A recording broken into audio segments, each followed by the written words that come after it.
The cold was the first thing she remembered, a creature with teeth that gnawed at her bones. It seeped up from the frozen mud, through the thin fabric of her dress, and into her soul. Her escape had been a frantic, desperate thing, fueled by the terror of a forced betrothal to a man whose cruelty was a legend. Now, that fire of fear had burned down to embers, leaving only this profound, shivering cold. Her ankle throbbed with a pain so sharp it was a color, a blinding, sick white behind her eyes. She had fallen, tumbling down a rocky embankment in the dark, the snap of the bone a sound that had echoed the breaking of her last hope. She had dragged herself for what felt like miles into the disputed woods that lay between her father's lands and the territory of the Shadowfang King. A no man's land, a place to die. Her name was Ilara. It meant light, a cruel joke for a life lived in shadows. She was the daughter of Lord Valerius, a man who collected power the way other men collected coin, and she was his most recent currency. Worthless in his eyes until she could be traded for an alliance. A howl split the frozen silence. It was not the sound of a common wolf. It was deeper. A resonant, chest-rattling cry that spoke of ancient power and absolute dominion. It vibrated through the ground, up her spine, and made the hairs on her arms stand on end. Every instinct screamed at her to run, but her body was a traitor. She could do nothing but lie there, a broken offering on the forest floor. The beast that emerged from the trees was a thing of nightmare and legend. It was enormous, larger than any pony, with a coat the color of a stormy midnight. Its shoulders were a solid mass of muscle that rippled with terrifying grace. But it was the eyes that stole the air from her lungs. They were not the eyes of an animal. They were molten silver, intelligent and ancient, and filled with a cold fury that seemed to freeze the world around it. This was him, Kale, the Alpha King of the Shadowfang Pack. A boogeyman from the stories her nursemaids used to whisper, a king so ruthless his own wolf was said to be a demon-given form. He stalked toward her, the snow-crusted leaves barely crunching under his massive paws. He moved with a predator's silence that was more terrifying than any growl. She could smell him now, the scent of pine and cold stone and something else. Something uniquely his, a wild, masculine scent that was both intimidating and magnetic. He stopped a few feet from her, his great head lowering. The silver eyes raked over her pathetic form, taking in the torn dress, the matted hair, the unnatural angle of her ankle. A low rumble started in his chest, a sound of pure menace. He knew who she was. He had to. The scent of her bloodline, her father's bloodline, would be an offense to him. They were enemies, ancient and bitter. This was it. A quicker death than her father had planned, but a death all the same. She closed her eyes, a single tear freezing on her cheek. She thought of the years of being told she was nothing, a disappointment, a flawed daughter. Perhaps it was better this way. She waited for the snap of jaws, the searing pain. Instead, she felt a strange warmth. She opened her eyes. The great wolf had nudged her cheek with its nose. The touch was impossibly gentle. His breath plumed in the frigid air, smelling of winter and wild things. The silver eyes were no longer filled with fury. They held something else. Confusion. Recognition. A flicker of something she couldn't dare to name. Then the world shifted. The lines of the massive wolf blurred, twisting and reforming. Bone and sinew cracked and reshaped in a sickening fluid motion. Where the beast had stood, a man now knelt. He was as formidable as his wolf, if not more so. Tall and broad-shouldered, with hair as black as a raven's wing that fell across a harsh, beautiful face. He wore simple black leathers that did nothing to hide the sheer power of his frame. And his eyes. They were the same molten silver, piercing and intense. He looked at her, his expression a mask of stone. He was the king who had warred with her father for decades, the man whose family Valerius had reputedly betrayed and destroyed. He should have hated her on sight. Valerius's daughter, he stated. His voice was a low growl, deep and resonant, the sound of rocks grinding together. It was not a question. She could only nod, her throat too tight to form words. He reached for her, and she flinched violently, expecting a blow. His hand froze in midair. A muscle worked in his jaw. For a long moment he just watched her, his silver eyes searching her face as if looking for an answer to a question he hadn't asked. "He did this to you?" Cale asked, his gaze dropping to her mangled ankle. She shook her head. "I fell. I was running." The admission hung in the air between them, a confession of treason against her own blood. Cale's stone-faced expression didn't change, but something in his eyes darkened. Without another word, he scooped her into his arms. The movement was so swift and sure it knocked the breath from her. She gave a small cry of pain as her ankle was jostled. "Be still," he commanded, his voice softer this time, but no less absolute. He held her against his chest as if she weighed nothing. She was pressed against the hard muscle and warm leather, surrounded by his scent. It was overwhelming. She should have been terrified. She was in the arms of her father's greatest enemy, a man known for his brutality.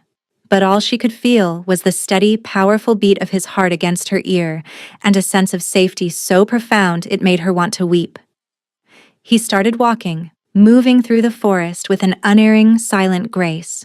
She was a prisoner, a valuable one perhaps, a pawn in the war between their families. She knew this. But as she laid her head against his shoulder, succumbing to the exhaustion and the cold, she couldn't silence the small, treacherous whisper in her soul. For the first time in her life, she felt found. She woke to the crackle of a fire and the scent of herbs. She was lying in a bed so large and soft she felt swallowed by it. Furs, thick and heavy, were piled on top of her. The room was carved from dark wood and stone, rustic but grand. A massive hearth dominated one wall, the flames casting dancing shadows across the ceiling. Her ankle was bound tightly, the throbbing ache reduced to a dull, manageable pulse. Her torn, muddy dress was gone, replaced by a simple, clean linen shift that felt impossibly soft against her skin. She sat up, her head swimming. King Cale was sitting in a heavy chair by the fire, his back to her. He was watching the flames, a goblet in his hand, his posture rigid with tension. Even from behind, he radiated an aura of contained power that made the air in the room feel heavy. "You are in my fortress," he said, without turning. "You are safe." The words were a contradiction. How could she be safe here, in the heart of her enemy's power? "Why?" The word was a croak. He finally turned his head, his silver eyes pinning her to the bed. "Because my wolf would not let me leave you to die." He said it as if his wolf were a separate entity, a creature with its own will. "He does not understand politics." "And you do," she whispered. A humorless smile touched his lips. "I understand that the daughter of my enemy is a powerful weapon, or a powerful bargaining chip." There it was, the truth. She was a thing to be used. She lowered her gaze to the furs, her brief, foolish sense of safety evaporating like mist. Nothing had changed. She had only traded one cage for another, more comfortable one. "My counsel is demanding I send you back," he continued, his voice flat. "Or put your head on a spike. They are displeased." She could imagine, the daughter of the man who had cost their pack so much, being sheltered in their king's private chambers. "Then why haven't you?" she asked, a sliver of defiance in her tone. He stood and walked to the bed, his presence looming over her. He was so tall, so imposing. He stopped at the edge, looking down at her, his expression unreadable. "That," he said, his voice dropping to a low, dangerous rumble, "is a question I have been asking myself since I found you." He reached out, his fingers brushing a stray strand of hair from her cheek. His touch was warm, a stark contrast to the coldness of his reputation. The brief contact sent a jolt through her, a spark of heat that had nothing to do with the fire. His eyes darkened, and he snatched his hand back as if he'd been burned. He turned away abruptly, stalking back to the fire. "The healer will see to you in the morning," he said, his back to her once more. "Do not leave this room." It was a command, but it felt like something else too. A protection. The days that followed were a strange, liminal existence. She was a prisoner in a gilded cage. Healers tended to her ankle, servants brought her food on silver trays, but the door was always guarded. She saw no one but them and, at night, the king himself.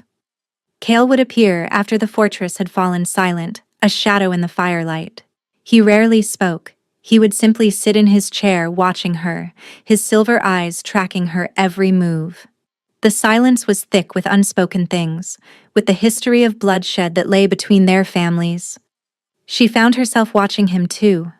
She saw the tension in his shoulders that never seemed to leave, the haunted look that sometimes crossed his face when he thought she wasn't looking. She learned the sound of his footsteps, the particular scent of winter and pine that clung to him. She began to see the man beneath the monstrous king, a man who was profoundly, deeply lonely. One evening, a guard captain, a grim-faced man named Marcus, delivered her meal. He set it down with more force than necessary, his eyes full of contempt. "Heard the latest?" he sneered, not waiting for an answer. "The Alpha King's wolf keeps leaving bones at the council door, picked clean. They were warnings." He looked at her as if she were the cause.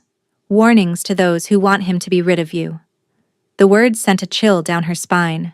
Cale was defying his own counsel for her, for his prisoner. Why? That night, when he came, she confronted him. "Your man told me about the bones." Cale didn't flinch. He simply continued to stare into the fire. "The council is made of old men who think in terms of borders and treaties. My wolf thinks in terms of what is his." Her breath hitched. "And what does he think I am?" He finally looked at her, and the raw possession in his gaze made her heart hammer against her ribs. "He is confused," Kyle said, but his voice lacked conviction. She was confused too. By him. By the storm of emotions he stirred in her. Fear and fascination. Resentment and a strange burgeoning tenderness. She saw the guilt he carried, a weight so heavy it had shaped him into the ruthless king he was. She had heard the whispers, that her father's betrayal years ago had led to the death of Cale's first mate, his entire family. He had every reason to hate her. But he didn't. Or if he did, it was warring with something far more powerful. One night she woke from a nightmare crying out, the phantom grip of her father's rage clutching at her throat. Cale was across the room in an instant, his hands on her shoulders. "You are safe," he repeated the words from that first night, his voice a rough anchor in the sea of her terror. "He was going to give me to Lord Marok," she sobbed, the words tumbling out. "He hurts things. For pleasure." Kyle's hands tightened, his whole body going rigid. A low, guttural growl escaped his lips, a sound so feral it was barely human. The air in the room grew cold, and the flames in the hearth seemed to shrink away from him. "I will never let anyone hurt you again," he vowed, his silver eyes blazing with a terrifying fire. "You are mine now. Not his. Mine." He had said it. The thing his wolf believed. And in that moment, hearing the raw, possessive truth in his voice, she believed it too. He leaned in, his face close to hers, and she thought he would kiss her. She wanted him to. She ached for it. But he pulled back, a look of self-loathing on his face. He stood and left the room without another word, leaving her trembling with a mixture of hope and despair. The external siege on their fragile connection was relentless. Members of his council would accidentally cross her path when she was finally allowed to walk in the gardens, their glares like daggers. Whispers followed her everywhere. The enemy, the witch, the serpent. A high-ranking noblewoman, Lady Seraphina, was the most persistent. She was beautiful, with hair like spun gold and eyes the color of ice. She had been a candidate to be Cale's queen for years, and her hatred for Ilara was a palpable thing. "You must understand the king's position," Seraphina said one day, cornering her by a frost-covered rosebush. Her voice was sweet as honey, but her eyes were cold. "He is burdened by duty. A dalliance with his enemy's whelp is a weakness he cannot afford. He will tire of you." Every word was a carefully aimed dart, meant to wound. And they did. Alara's own self-doubt was a fertile ground for such poison. What was she but a broken, worthless girl? Chaol was a king. Seraphina was right. This couldn't last. But then Chaol would find her, his presence a silent rebuke to the vipers in his court. He would stand beside her, not touching, but close enough that she could feel the heat radiating from his body. It was a public claiming, a silent declaration that she was under his protection. The stolen moments were what kept her alive. A shared meal in his chambers when he thought the world was asleep. His hand brushing hers as he passed her a book. The way his eyes would soften when he looked at her, just for a second, before the king's mask slammed back into place.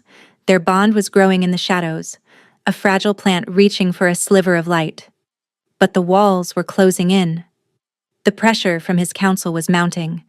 Her father was sending envoys, demanding her return, accusing Chaol of kidnapping.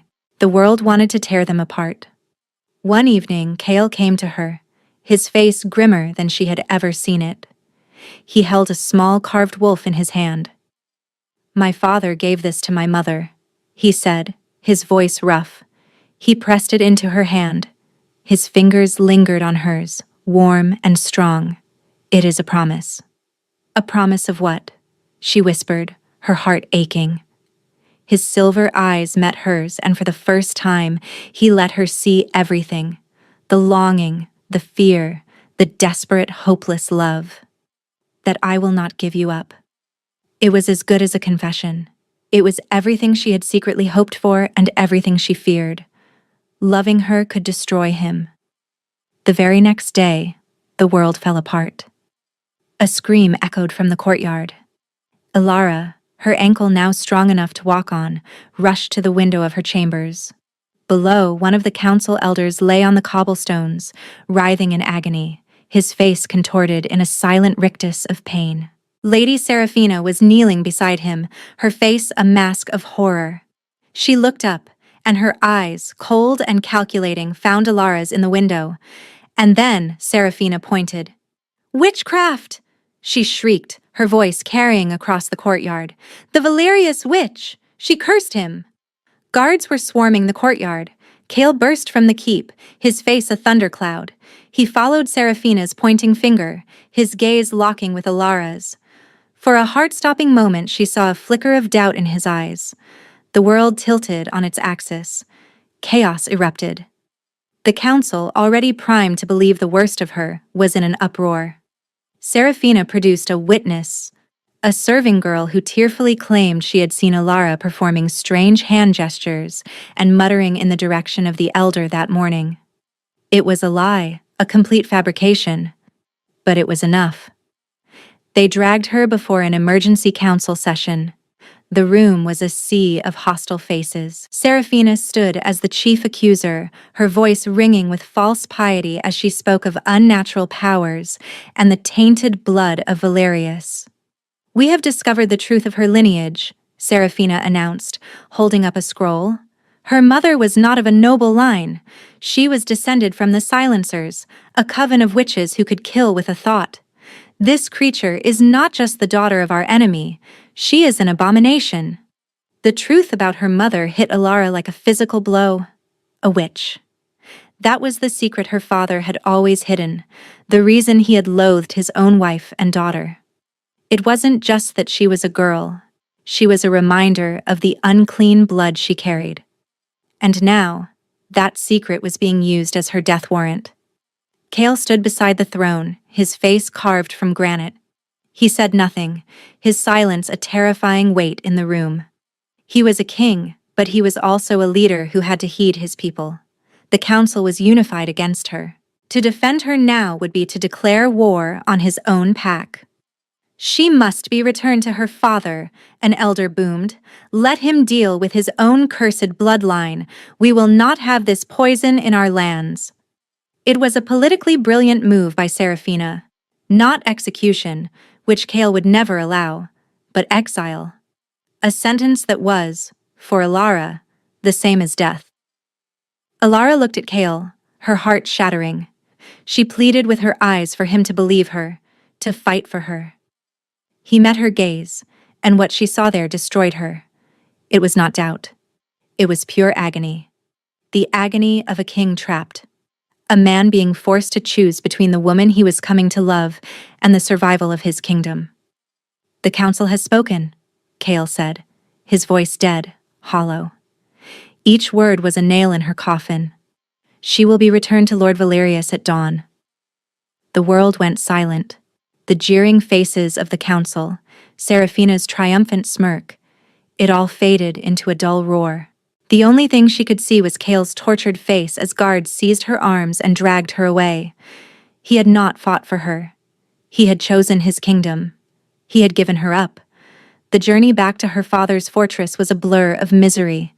She was a condemned prisoner, handed over at the border like a sack of grain.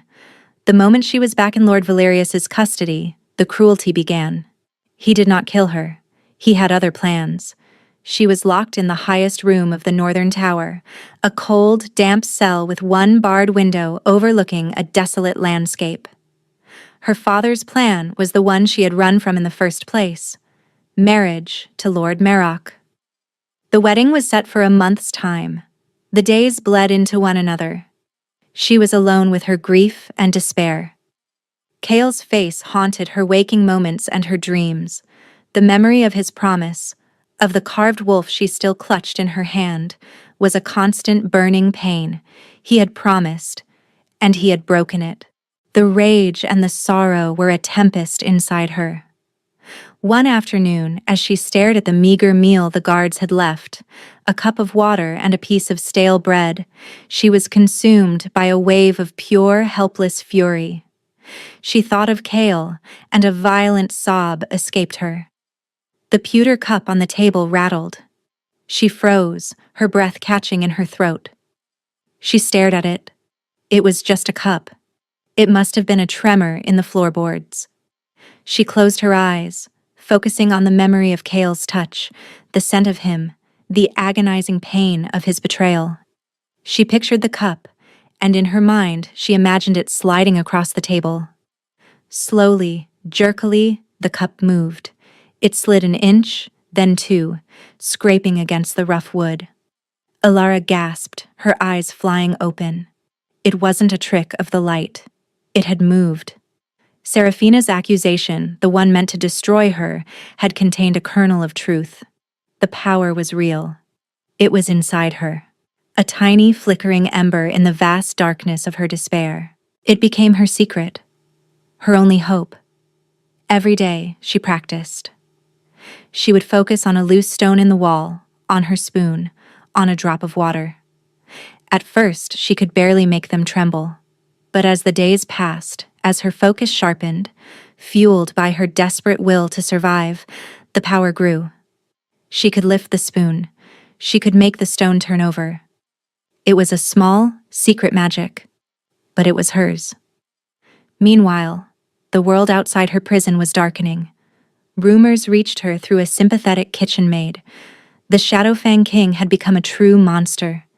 He rarely appeared in his human form. His wolf, a giant shadow of rage and grief, roamed the borders. The warnings at his council's door were no longer just bones. They were the skulls of her father's patrols who dared to cross into his lands. He was a king consumed by a broken bond, a man destroying himself with guilt. The news did not bring her satisfaction. It brought only a deeper ache. He was suffering as she was. They were two halves of a whole, torn apart and left to bleed. The day of her wedding arrived, gray and bleak.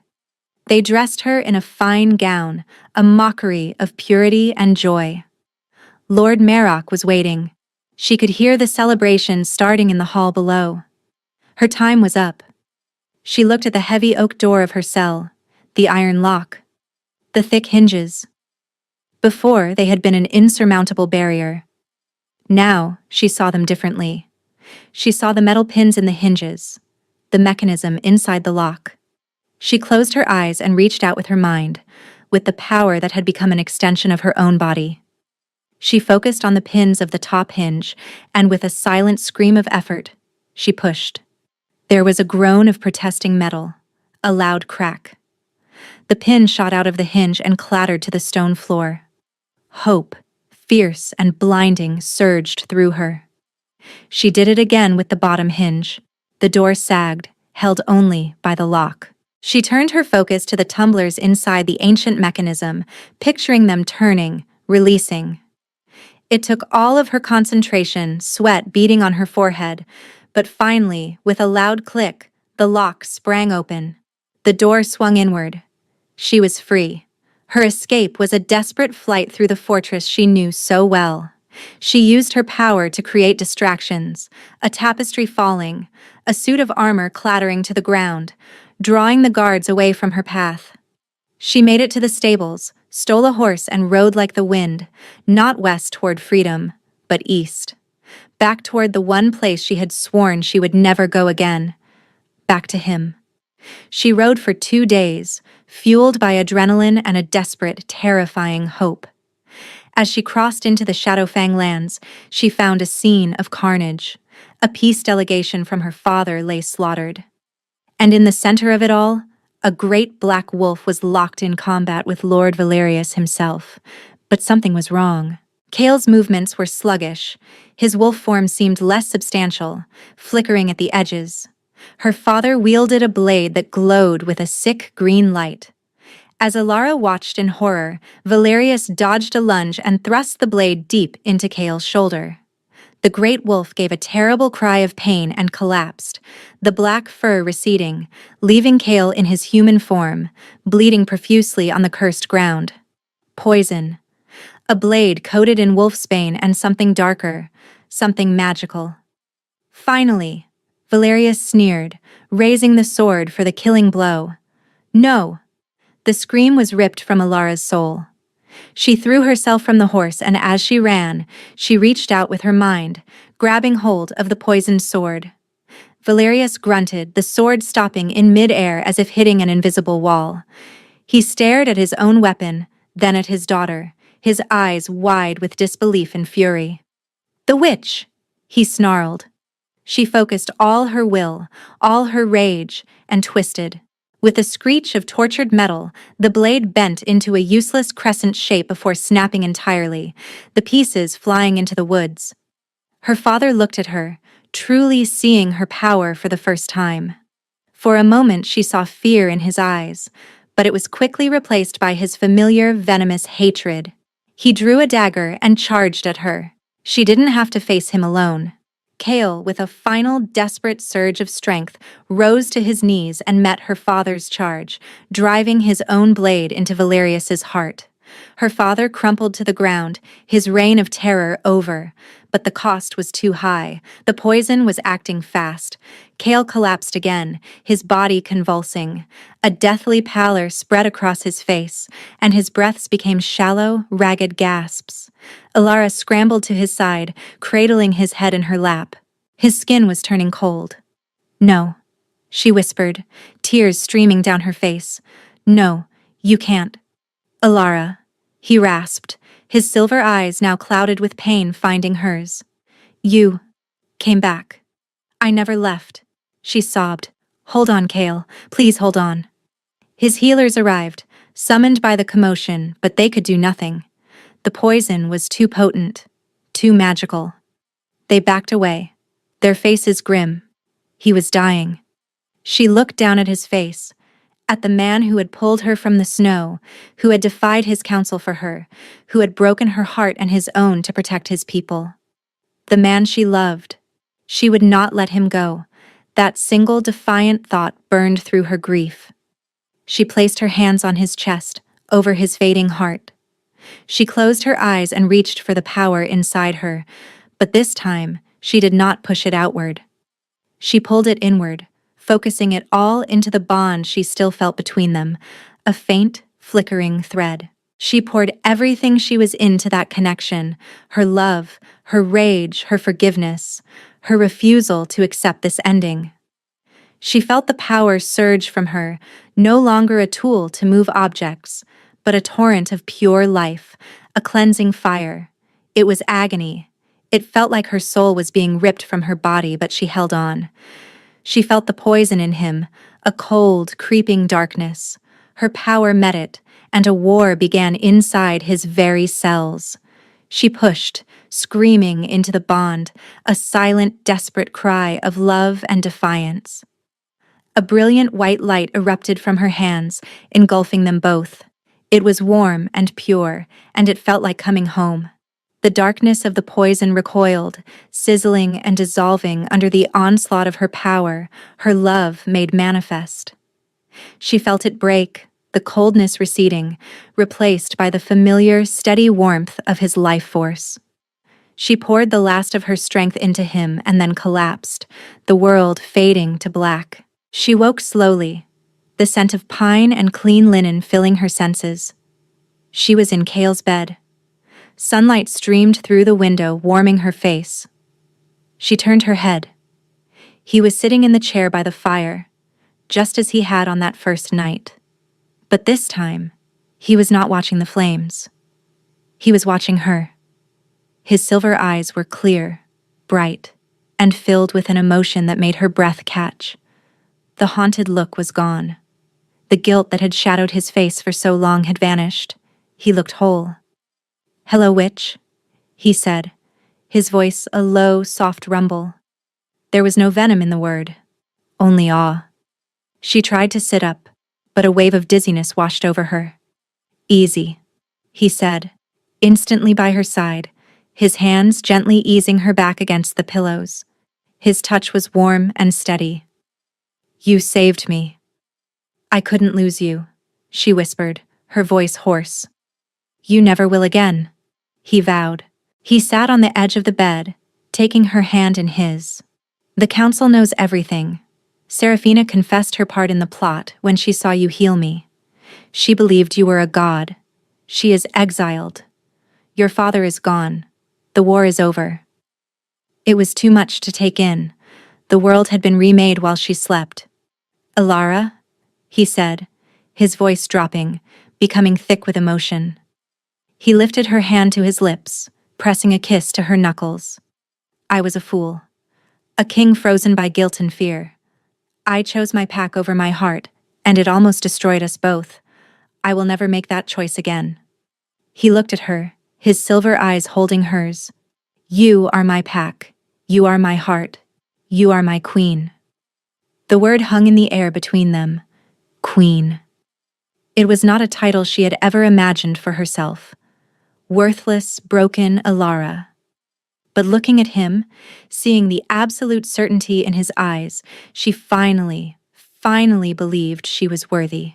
The self-doubt that had crippled her for a lifetime began to crumble, washed away by the tide of his love and her own newfound strength. "Yes," she said, her voice clear and strong. His smile was like the sun breaking through storm clouds. He leaned in, and finally, after all the pain and longing, he kissed her. It was not a kiss of desperation or sorrow. It was a kiss of promise, of homecoming. It was the sealing of a bond that had been forged in snow, tested by fire, and would now last for eternity. Months later, Queen Alara stood on the balcony of the Great Keep, Cale's arms wrapped around her from behind. The coastal wind whipped her hair around her face, and she breathed in the salty air, a scent of freedom she had never known. Their kingdom was at peace.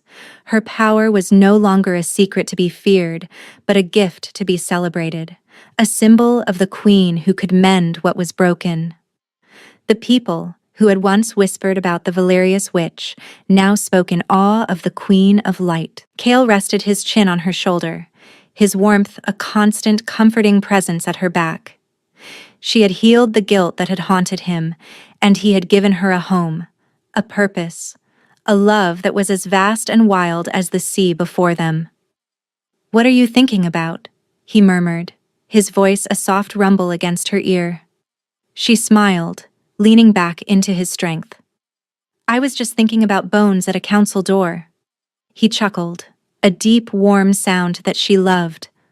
They were warnings, he admitted, to anyone who would dare to harm what was mine.